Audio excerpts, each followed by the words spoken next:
You drown your sorrows till you can't stand up. And take a look at what you've done to yourself. Why don't you put the bottle back on the shelf? Yellow-fingered from your cigarettes. Your hands are shaking while your body sweats. Why don't you look into Jesus? He got the answer.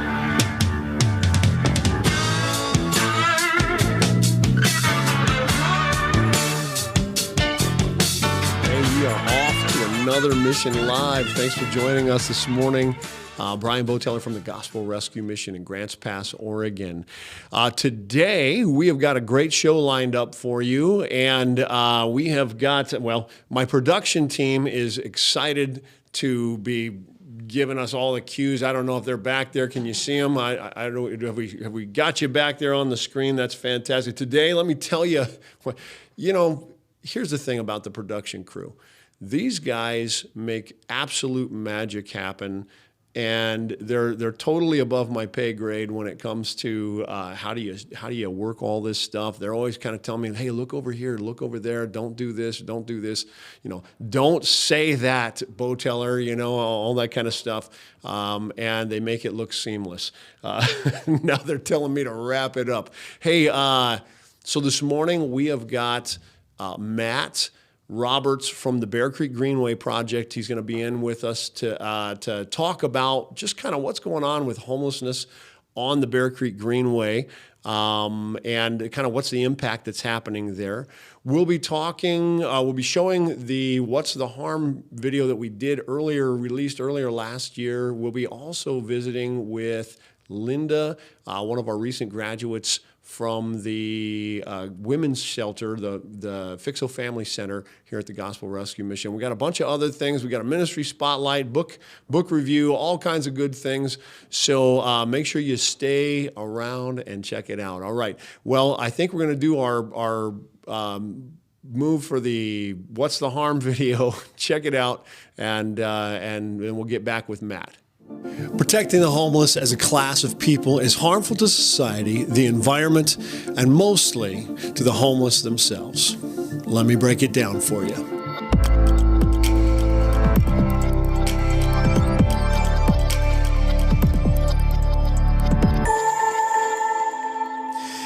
In the grand scheme of answering what would Jesus do regarding the homeless, I'm convinced that Jesus would teach them to fish rather than to hand them one.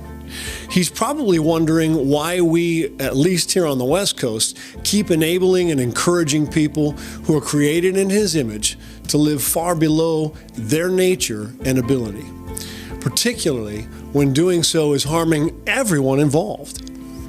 When God blesses a person, that blessing is never for them alone, but it's intended to bless society as well.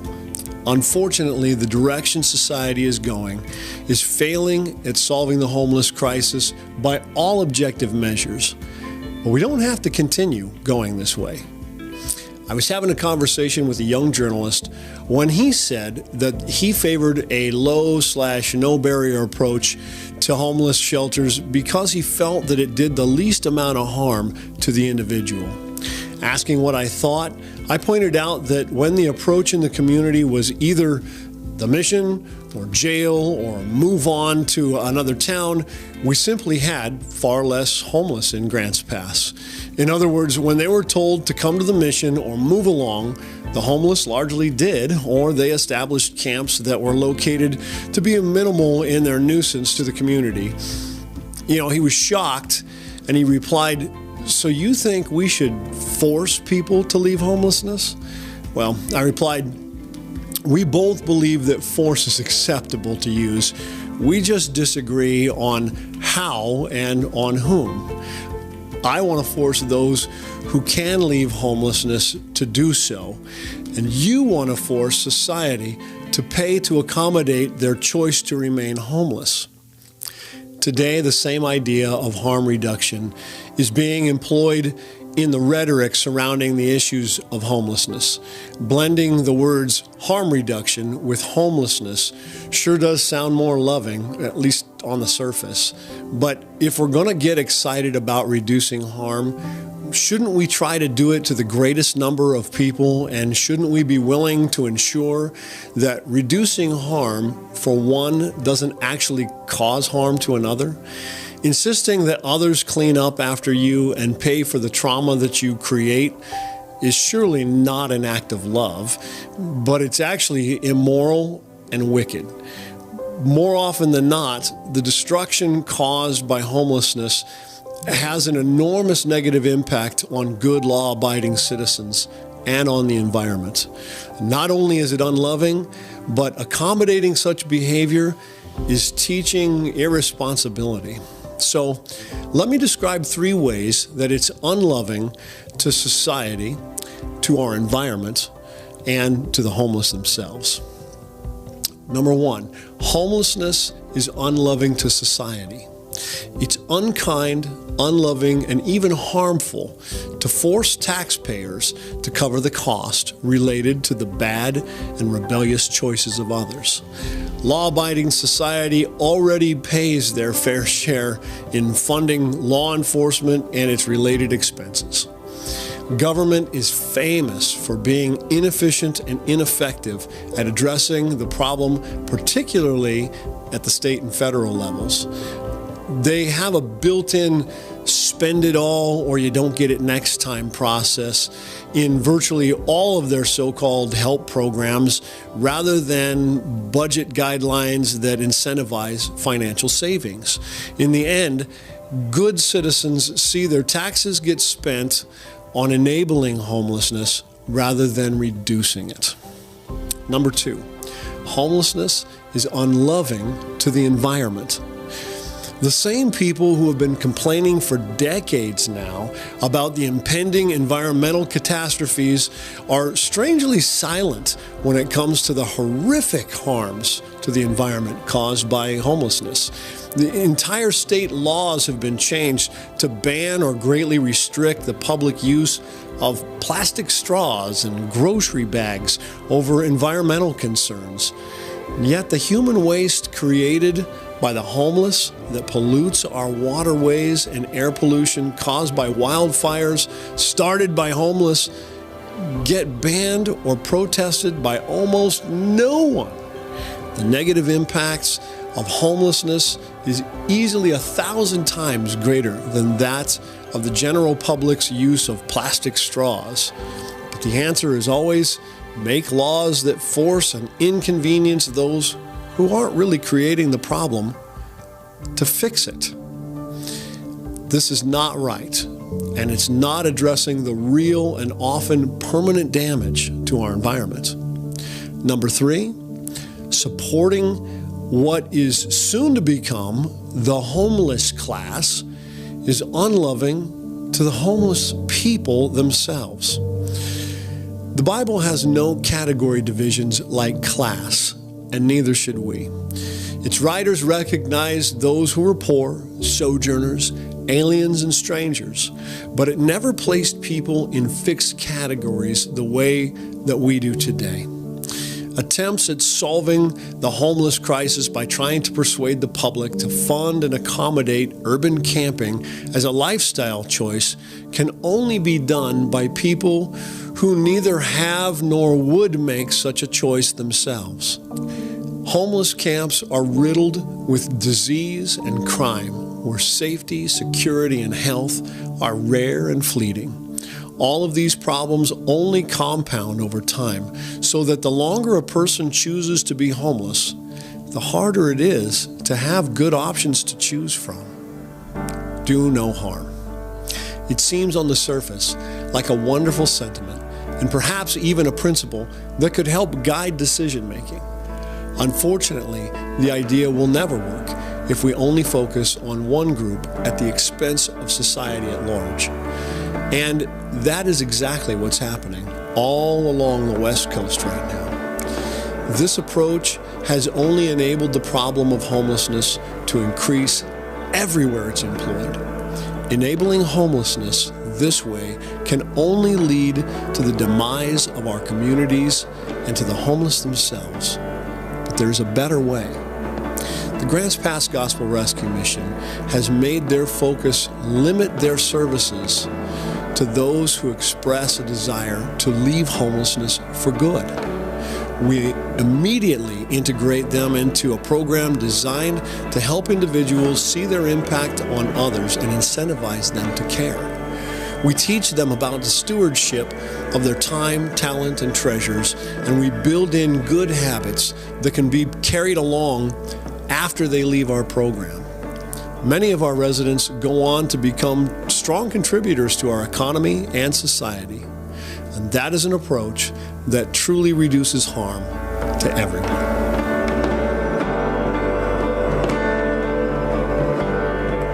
There we go. This is exciting. We've got Matt Robertson staying with us from the Bear Creek Greenway Recovery Project. And, I have fallen in love with this, I guess it's just a Facebook page. Just a Facebook page, yep. But every time I see posts from it, every time I see just the awareness that you're raising to the community about what's going on, first of all, if somebody's maybe from outside of our area and doesn't know what the Bear Creek Greenway is, maybe give us a quick, what is the Bear Creek Greenway? The Greenway is actually a riparian pathway through the heart of Medford and most of the Rogue Valley, right. Tributary of the Rogue River. Mm-hmm. And it paved most of it, parked through most of it, yep. Allowing for bicycle riding and family walks and that kind of stuff. But over the past 3, maybe 4 years, it's become a very, very prominent location for homeless camps and homeless people to make their permanent homes for the most part. For sure. And it's become very much an eyesore. Yeah. Very much an environmental damage or an environmental issue. Yeah. Very much a crime issue. Yeah. Neighboring neighborhoods, and it's an economic issue. It's the first thing people see when they drive down I-5. Right. If you're driving through Southern Oregon, from Ashland all the way up through probably Rogue River almost, mm-hmm. At least through Gold Hill, mm-hmm. You can follow. You're kind of following the Bear Creek Greenway. Absolutely. In a lot of ways. And it's beautiful. I mean, in Southern Oregon, we've got the Rogue River, which is really kind of the heart of Southern Oregon. I mean, a lot of this community has been built around it. It is world-renowned for steelhead fishing and salmon fishing. It is, I mean, if you grew up in Southern Oregon, we've rafted down it. We've fished on it. We've had all kinds of fun along the Rogue River and all of its tributaries, mm-hmm. Along the way as well. Whether it's the Applegate River or the Illinois River or just Elk Creek or any of that kind of stuff.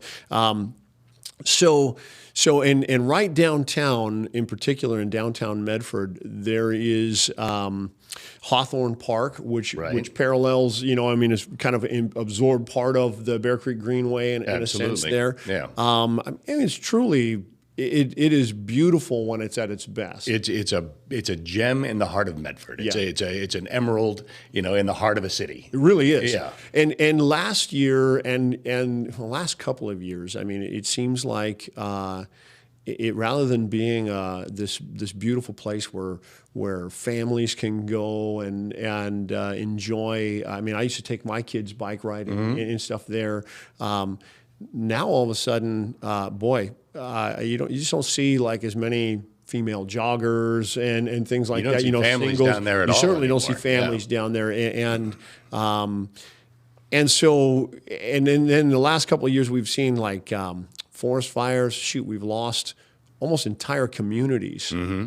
due to mm-hmm. fires that kind of crept up along the Greenway there as well. Absolutely. The number of fires that Medford Fire Department responded to were over 50% of all the fire calls in 2020, I believe, were man-made fires along the Greenway. Wow.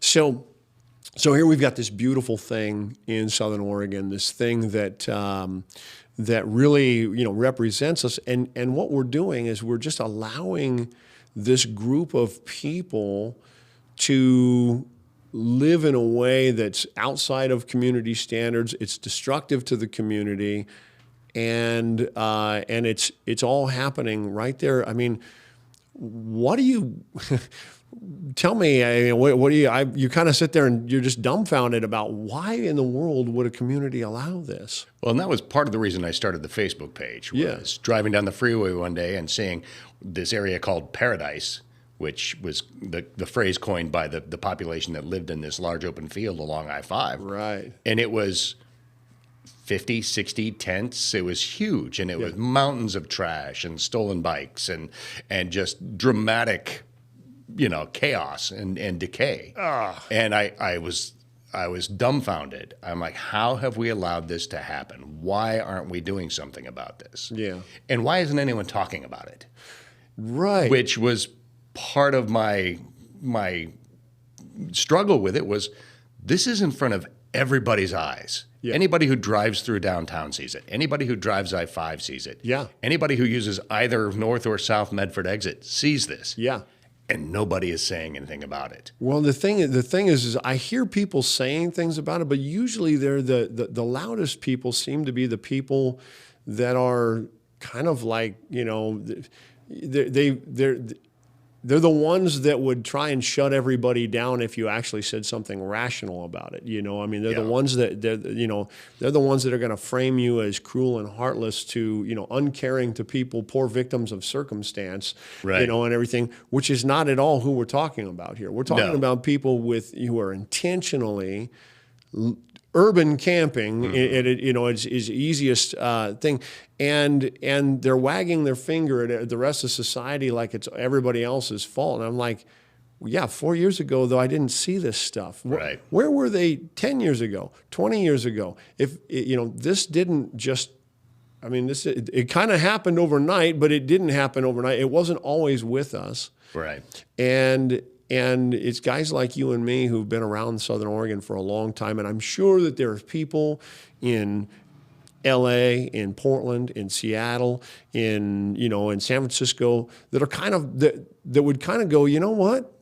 This is kind of, happening. Or right. We feel the same way. I mean, we don't have the Bear Creek Greenway, but we've seen this just shift. The entire West Coast is beset by massive amounts of urban camping. Yeah. I mean, just immense amounts in the larger cities. Yeah. One of the things that, you and I have talked, a bit on this, and I've been really stunned, is the lack of environmental concern of all this. Now, I read a LA Times study, something that they reported. They didn't do the study, but they had reported on it. I think it was in 2020, talking about 2019, but it may have been 2020. It said something like 80% of the wildfires that were affecting California were started by homeless camps, verifiably started started in a homeless camp, and I know that for the last probably 4 years, summertime has just become, you're taking that into consideration, that I'm not going to be able to breathe right. in our community come late August. Absolutely. I mean, where is everybody? How come you're not having environmentalists coming over and going, yes, Bear Creek, let's clean it up. Last year, Medford had the worst air in the nation for an extended period of time. Wow. I mean, like by 10 times the amount of particulate matter in the air due to fires. And it's not just the fires, it's the medical waste, the needles, the human waste, the trampling of the underbrush. We have a lot of ground-dwelling birds along the Greenway, geese and ducks and et cetera, that nest along the Greenway that are getting run out or eaten or whatever. We have endangered coho salmon finally returning to the Greenway over the past 5 or 6 years, who are now subjected to literally porta potties placed over the creek, bucket bathrooms, basically, on platforms over the creek that the population is using to relieve themselves. Crazy. Yeah, we got a picture. I think the guys got put up here from the Bear Creek Greenway Project site that you had there. This is a salmon. This is a coho salmon strapped to fencing. Now, this wasn't eaten. It's not being smoked or anything for food. This is something that somebody decided, hey, I know what we'll do. We'll hey, look, a fish. Let's kill it. Let's kill it and let's hang it, And even if it was already dead, a dead salmon plays into the ecosystem of the whole salmon, repopulation and everything. I mean, everything that eats a dead fish is something that eventually gets eaten by a big fish, and everything. So, I mean, the amount of trash that we're seeing is metric tons. Metric tons. We did just 2 years ago, I had one of my organizations do a neighborhood cleanup where we did 2 city blocks from here at the mission here. We did a cleanup. We pulled out, I want to say 35 or 38 55-gallon contractor bags of trash within 2 city blocks of the mission here, and just unbelievable amounts of trash. And what was terrifying is we've got little Gilbert Creek that runs right next to it, which I've seen steelhead in and all kinds of things. And you'll pull out blankets and sleeping bags and bucket,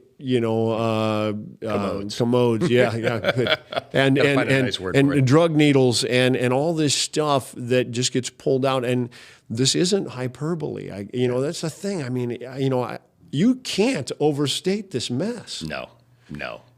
I mean, literally, they fill up multiple 64-yard dumpsters every time they do a cleanup in Medford. Unbelievable. And this is the thing that I just don't get, is why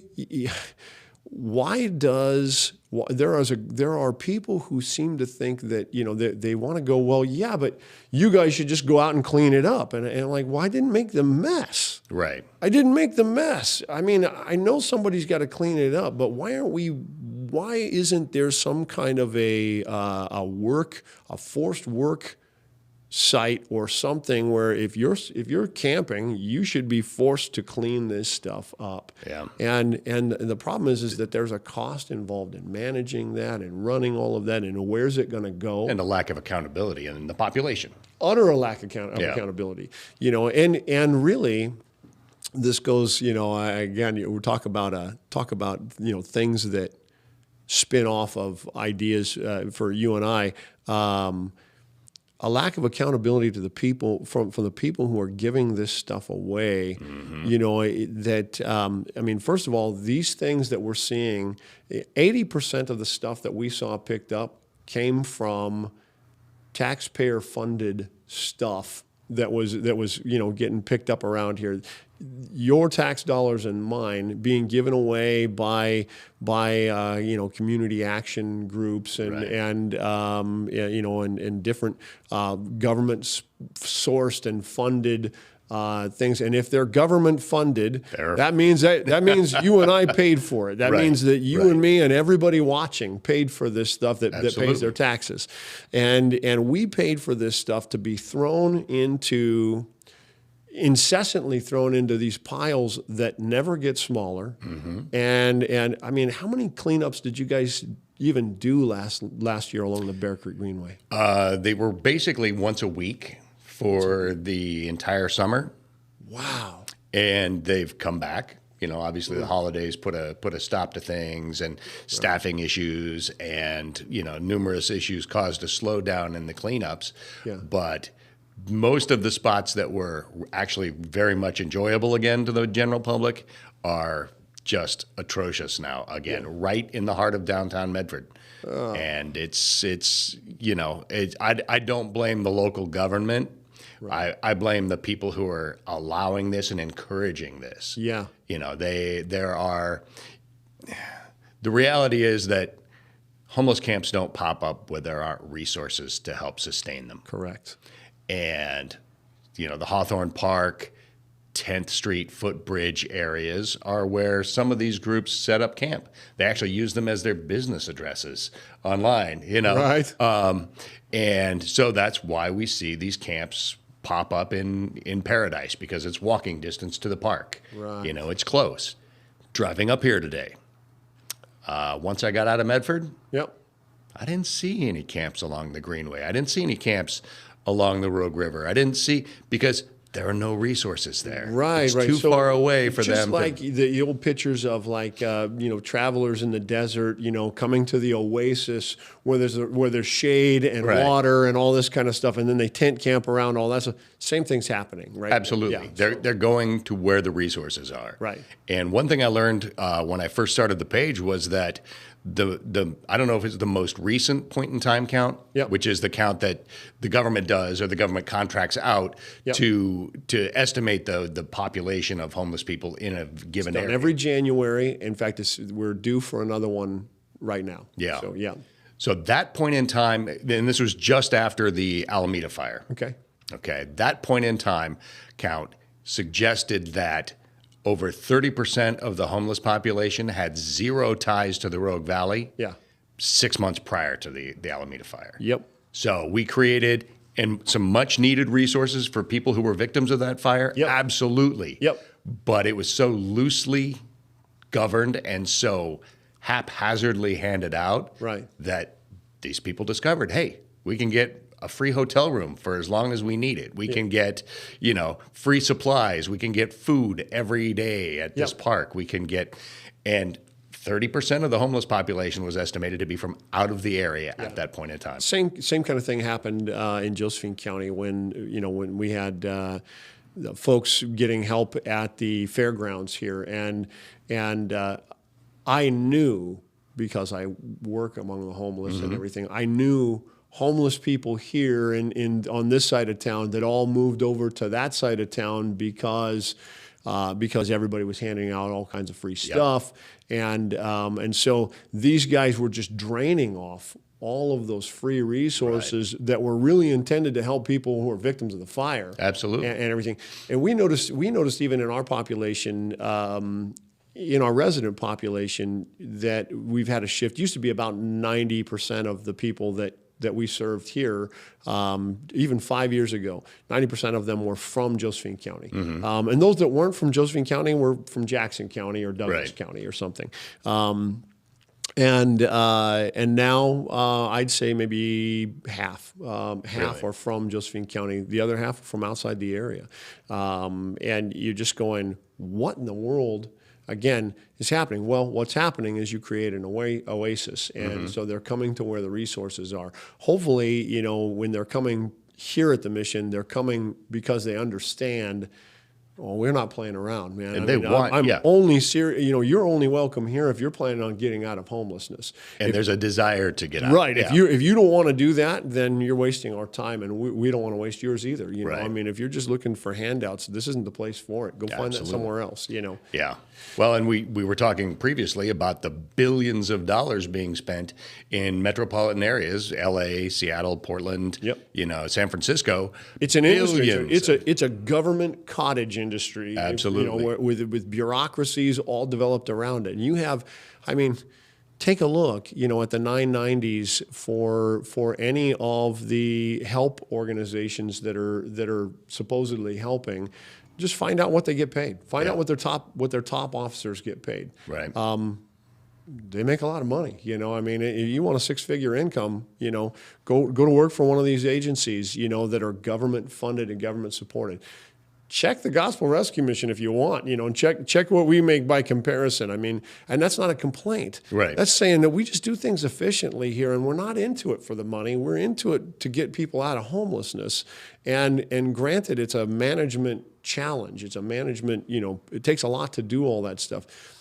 But when you've created an organization that's job is just to hand out government monies, is to just hand out, and we frame them in things with phrases like harm reduction or low barrier or these kinds of things, and what that equates to is, I don't know, I think city of San Francisco spends over $3 million a year on needles, free needles, drug needles, that little kids have to step over as they're going to their preschool. Yeah. You know, with their preschool classes. Scattered all along the Greenway. Yeah. Same way. Yeah. Yeah. Well, and it. I have friends who are doctors, and this is not a slight on doctors, but Sure. in America, we don't necessarily have a healthcare industry. Right. We have a sickness industry. Yeah. They don't get, big pharma doesn't get rich if we're not taking their meds. Yeah. Yeah. And the same thing happens with the homelessness industry. If there aren't homeless people, they don't have a product. Well, you know, and this is the funny thing. So we were also referencing earlier conversations, talking about the HUD 10-year plan to end homelessness that started in, I think it was in 2007 when they originally posted it, and then they forced every county in the nation that if you want resources on this, if you want our federal resources for dealing with homelessness, you have to create a 10-year plan to end homelessness. And you can check them out.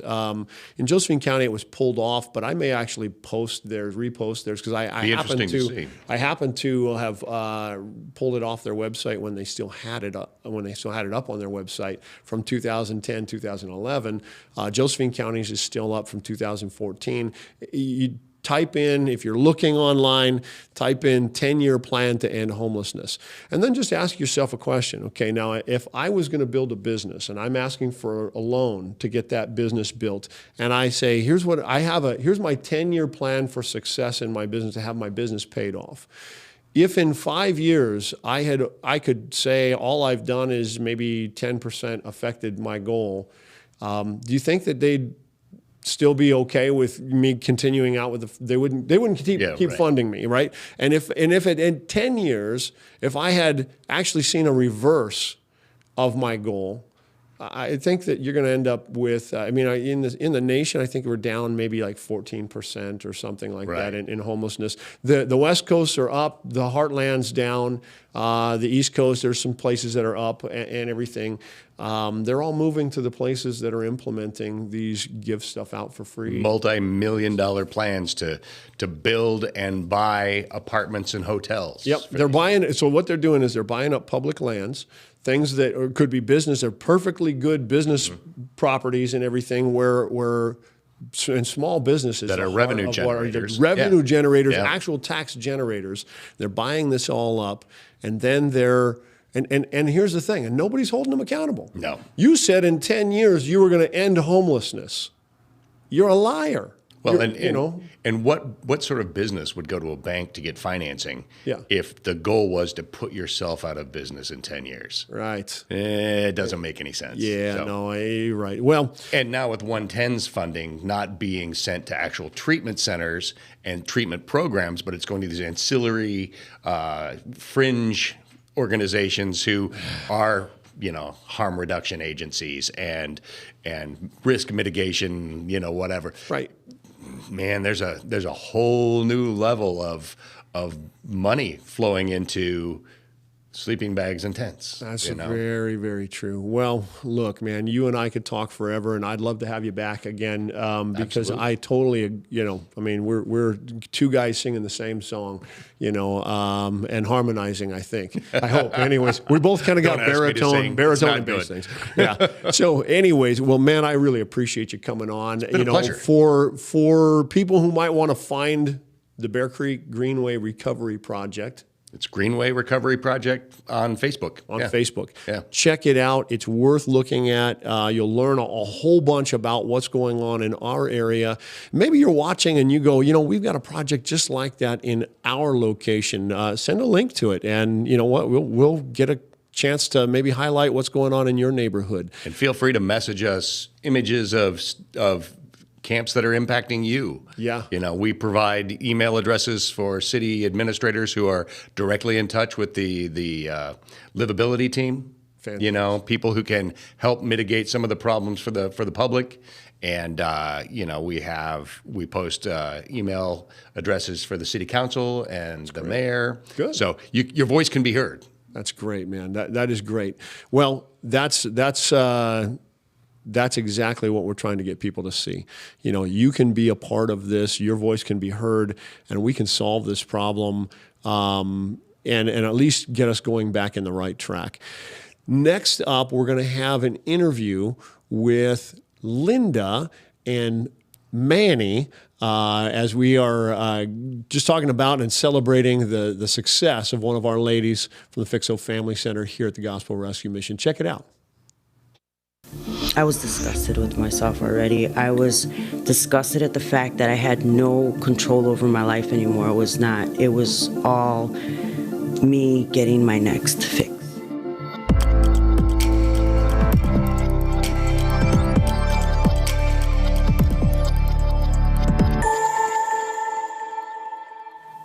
Okay. Well, I want to thank everybody for joining us again for another great interview here at the Gospel Rescue Mission. And I have the fantastic opportunity of visiting with my friends, Linda and Manny. Oh, buddy. Man.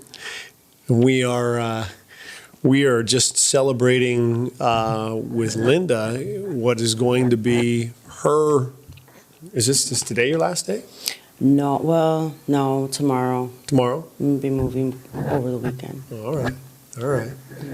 If you get lonely, you can come stay with us some more. It's okay. For those of you who've been kind of maybe following along with our videos and whatnot, you may remember that Shauna and Linda and I all sat down and visited with you not too long after you arrived, I guess, right. and tell everybody, a little bit about like when did you check into the mission? It was in March. March of Yep. this year? Yep. And so March of 2021. 2021. Okay. Mm-hmm. And at that time, you were pregnant with this young man, and you'd been spending some time up on the hill camping, on the other side of the freeway, right? Right. Goodness. When I met you, you were in a wheelchair with an ankle that was broken. Yeah, I had surgery while I was here. So what drove you to come here? Tell me about, first of all, tell me, how'd you end up in the woods? We had been evicted a few days before Christmas, 2020. Okay. And so we had nowhere to go, and we didn't want to be in town. Yeah. We really wanted to be far from people. Okay. Where, it was, there's just a lot going on downtown. Yeah. There's a lot of drugs, there's a lot of drinking, there's a lot of fighting, there's just a lot of craziness going on with the homeless right now. Yeah. And we just wanted to just do us. Yeah. And it's safer. I wasn't even pregnant at the time, but still, it was just the best for us was to be by ourselves up on the mountain. How long were you out there? We went up there soon because I knew of that. That's when I first came to Grants Pass. That's where I went because I prefer to be away from people. So I already knew of that spot. It was a great spot. It was safe. Nobody ever comes up there but hikers, and they're nice. So I already knew about it, and when we got evicted, I was like, I know where we're going. We're going up to the BLM land where nobody will bother us. So that's where we went. And we were up there until December of 2020 until March of 2021, and that's when I came here. Okay. And so that's a long time to live in a tent. That's a long time, right. and having to haul food and water up the mountainside, all that kind of stuff. Right. Yeah. Goodness. It's tough. And along the way, you become pregnant. Right. Along the way, after being pregnant, going up and down that hill, you roll your ankle in a nasty way. Right. Yep. I tore the ligament in the ankle, my right ankle, and I needed surgery. And that's how I got here. Yeah. So what's a poor pregnant homeless girl to do with a broken leg? Go to the mission. Go to the mission. Go to the mission.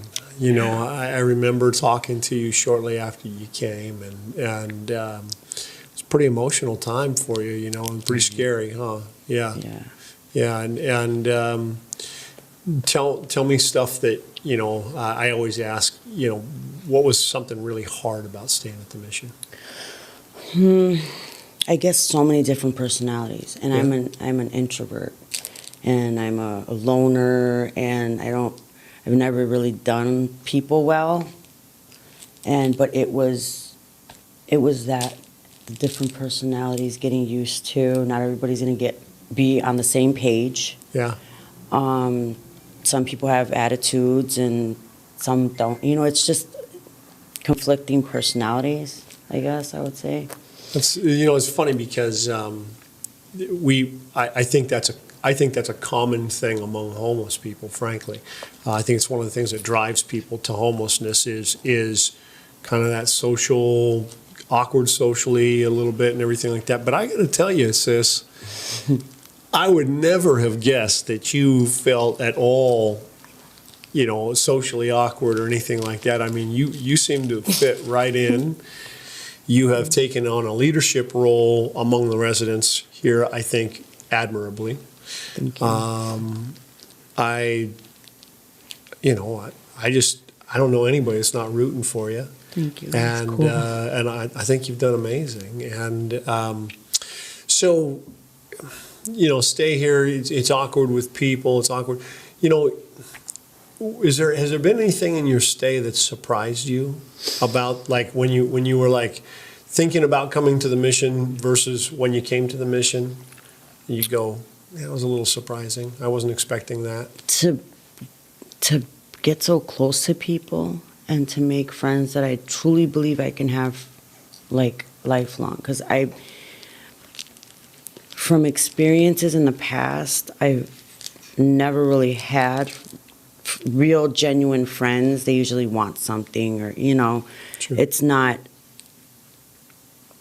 you know how when they say when something happens, you know who your real friends are? Mm-hmm. I never had real friends.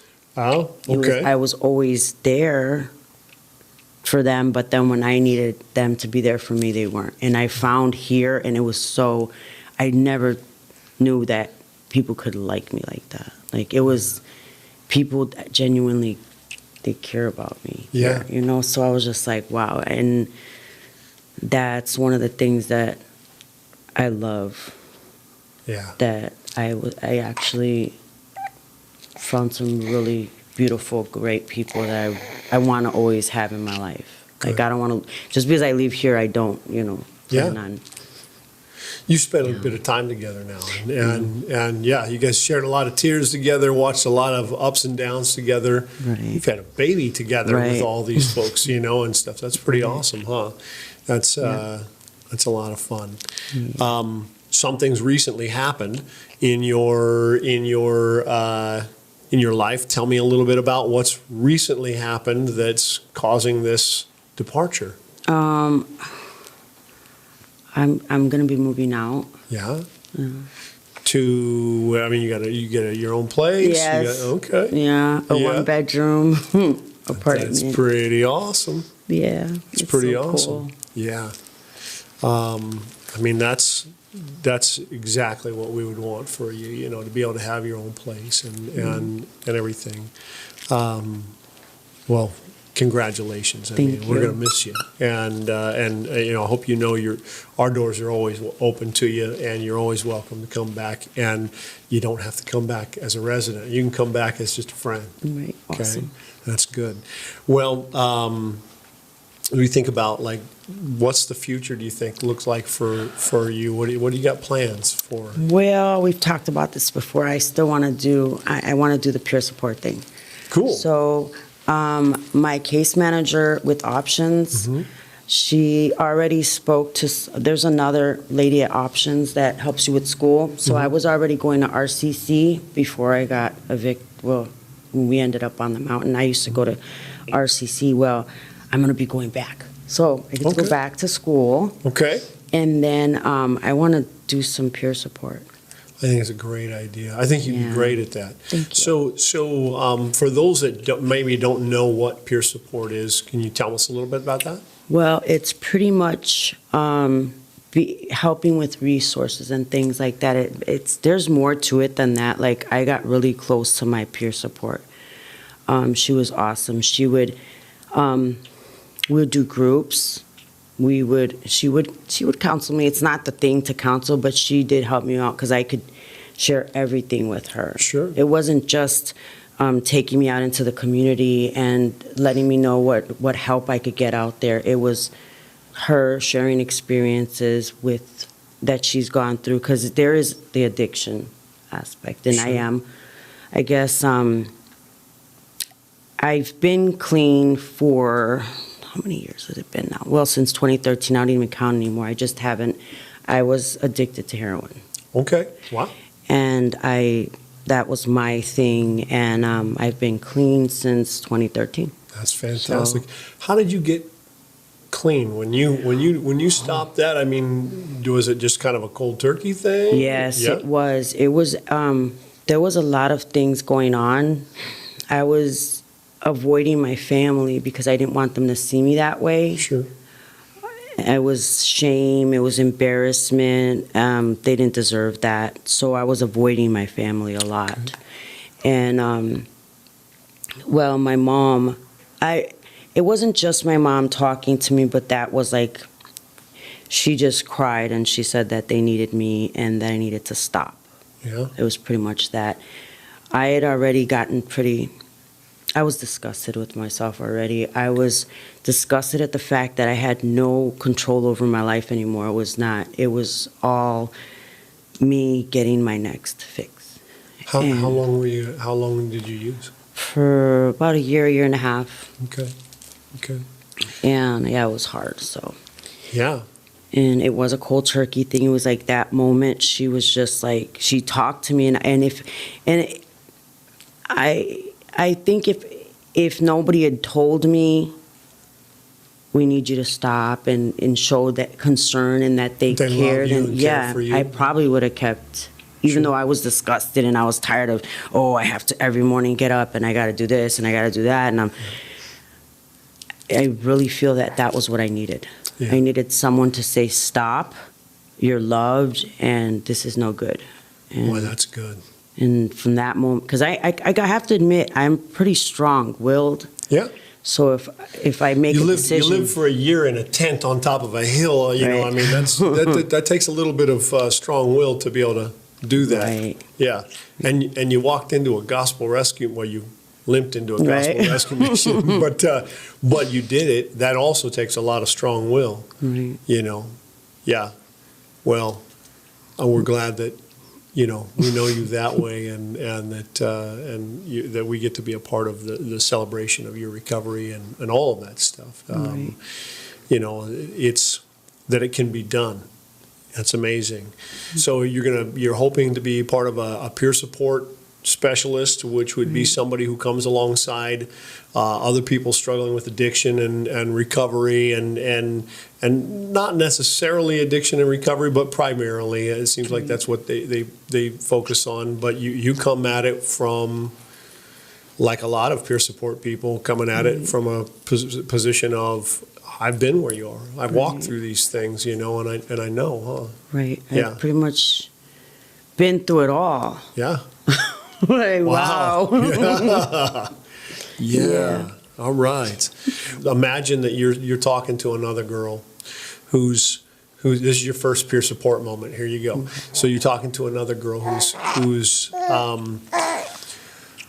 maybe watching this video on her cell phone, you know, on a hillside, you know, in a tent, and it's maybe not absolutely miserable, but it's just like maybe a half step above absolute misery, you know, and you know, and she's thinking about, you know, well, maybe I should consider the Gospel Rescue Mission. What would you tell her? I would tell her that's the best thing for her. Yeah, Yeah. it's good. It is. It's very beneficial. If you, like I've said before, if you stick it out, Yeah, and you're going to get a lot out of it. yeah, If, you know, unfortunately, not a lot of people last. yeah. I've recently seen literally a day Yeah. So, I mean, if you really want to change, if you want change in your life, if you want to make the effort, Yeah. then you'll benefit from the program.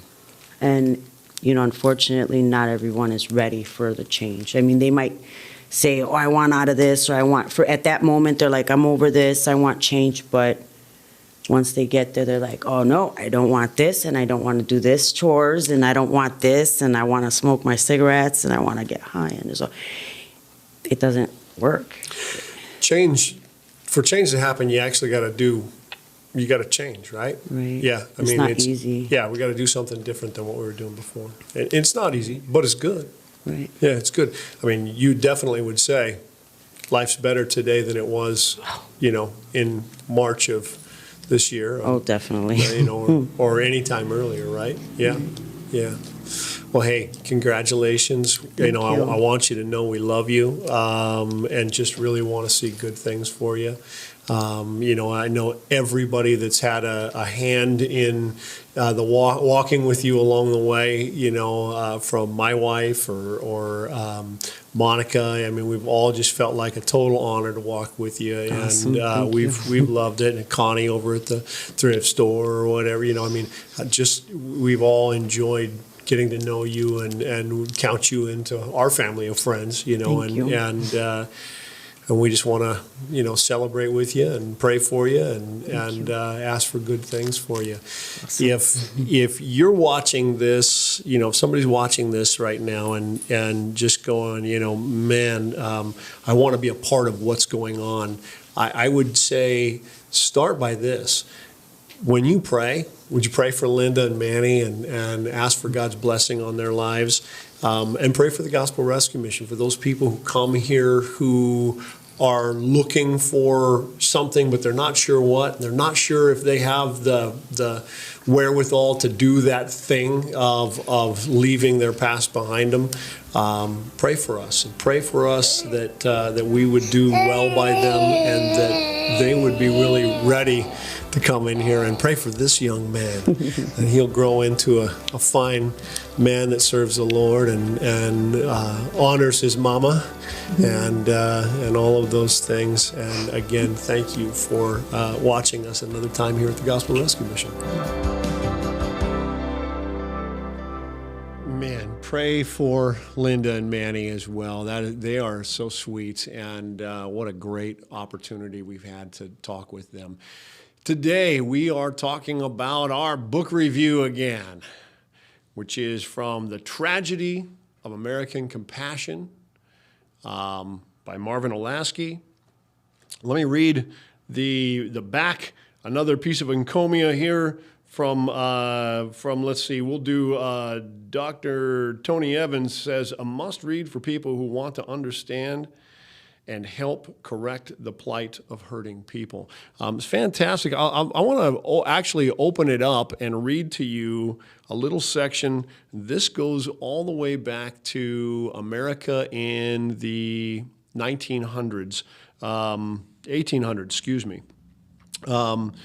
It says this, affiliation and bonding, categorization and discernment, employment and freedom, and the seventh seal of the social covenant of the late 19th century was a relationship with God to all these things. So did you catch that? There was like a little acronym. There was AB, affiliation and bonding, CD, categorization and discernment, EF, employment and freedom, and G, which is God. It says, this is a quote, it says, true philanthropy must take into account spiritual as well as physical needs, one charity magazine proposed.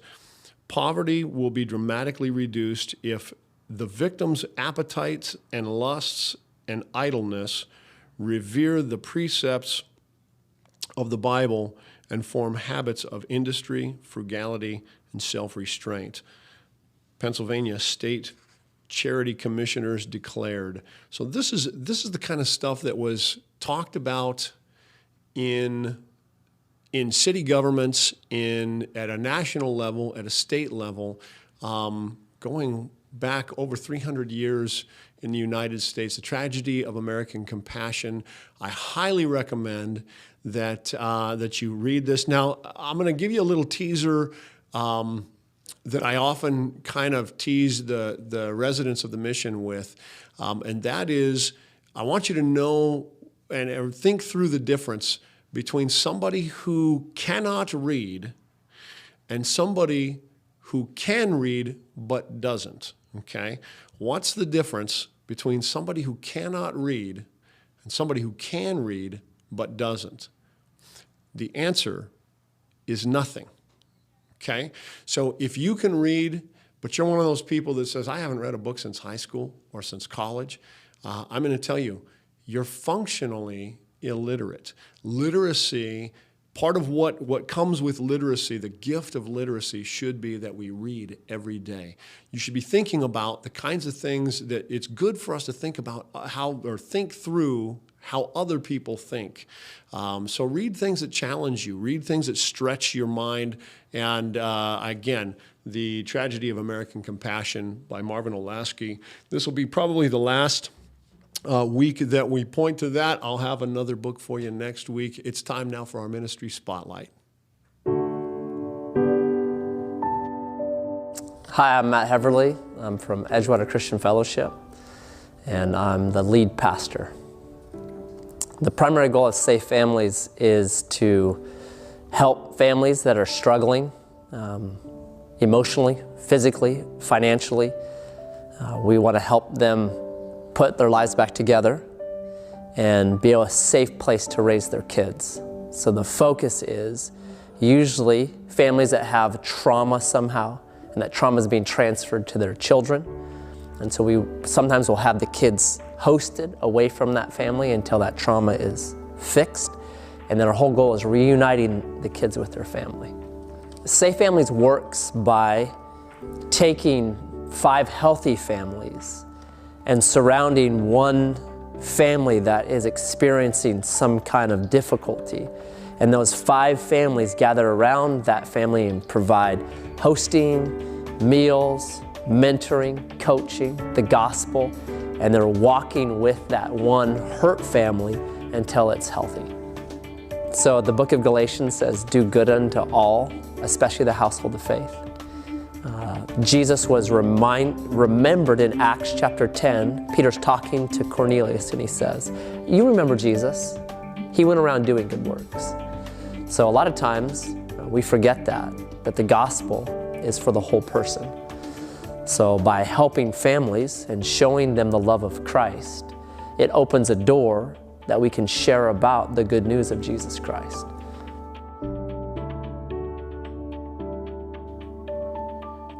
It is so good to hear from Matt and the guys at Safe Families there. Thank you, Pastor Matt. Hey, now's time for our final thoughts. So today, in our final thoughts, we're going to kind of frame it by reading from a passage of Scripture from the book of Proverbs, chapter 5. And it says this, it says, a wise son makes a glad father, but a foolish son is a sorrow to his mother. Treasures gained by wickedness do not profit, but righteousness delivers from death. The Lord does not let the righteous go hungry, but he thwarts the craving of the wicked. A slack hand causes poverty, but the hand of the diligent makes rich. He who gathers in summer is a prudent son, but he who sleeps in harvest is a son who brings shame. The Bible has a lot of opinions about people who are struggling with poverty, what leads to poverty, what leads out of poverty. And here we've got an example of kind of our path forward. I mean, really, whether you're Matt, Pastor Matt over at Edgewater Christian Fellowship, or the folks at the Pregnancy Care Center, or you're Darren from Joe's Place, or all these people that are putting good works that are gospel-based, and we're all trying, or even from the Gospel Rescue Mission, we're trying to approach our spheres of expertise from a biblical worldview, the right answer to what's the solution to all of this. You know, we sit there and we look and we see the increases in our freeway exits of people camping. We see the problems in our parks. And what's the solution to this? And we would say that, well, the solution, first of all, isn't going to be nutshelled. You can't nutshell it into a sentence, or it's not wrapped up by a check or a handout of cash or four walls in a building or anything. It's living a life according to and consistent with the reality of the world that we live in. And the reality of the world that we live in is that it was created by God, okay, that God built and framed the world. And then he gave us essentially what works the same way as an owner's manual. He gave us his word, which tells us how to live in this world. And not only did he do that, but he built a nation, and he goes and shows you, here's the things that I did to help a nation build and succeed. And so he tells them how to live with each other, how to live and have the world respond well to you, how to live in and have the planet respond well to you. And so having a biblical worldview is really, really important, and letting everything that we do, every step that we do, be guided by the whole counsel of Scripture. So we can't take any one passage out of its context, but we have to take all of Scripture together and let it inform, how are we going to solve this problem? The problem of homelessness is a long road it's a long road of sowing bad seed into a person's life, whether a person does it themselves or whether their family did it or their culture is doing it. And the way out is to actually pluck whatever grows from that and get rid of it and put in the good seed. Let's start building people in the way that they are created in the image of God. They have dignity, they have worth, they have they share the image of God, and because of that, it's not okay for them to be not productive. It's not okay for them to be living in squalor. It's not okay. They can do it. They can live in squalor and they can live non-productively, but it will produce bad results. And they need to reap the benefits of bad results if they insist on living that way. On the other hand, if they live in a way that is a delight to their father and mother, in a way that is productive, they will live in a way that leads to wealth and flourishing and doing good things. It doesn't mean that they're all going to be rich, but it does mean that they will leave homelessness behind. We've got to get to that if we're going to deal with this, if we're going to deal with the homeless issue in our nation. Hey, thank you so much again for taking the time to ride shotgun with me this morning here at the Gospel Rescue Mission. Sure appreciate that you have made time out of your day to follow this program and all that we have going on. If you liked this, would you do this? Subscribe. It's amazing how much subscribing to our channel actually helps us in getting our word and message out. Second is share it with a friend. Certainly you can do that either on Facebook or YouTube or Instagram or wherever your social media is that you pay attention to. And lastly, would you pray for us? Boy, we could really always use the prayers and support of people like you who really, for whom this really resonates. And you might say, this is for me. I really like what you're saying. We want to address this in the public square. This is how we're doing it right here on Mission Live every Monday from 9 to 10. Thanks for joining us.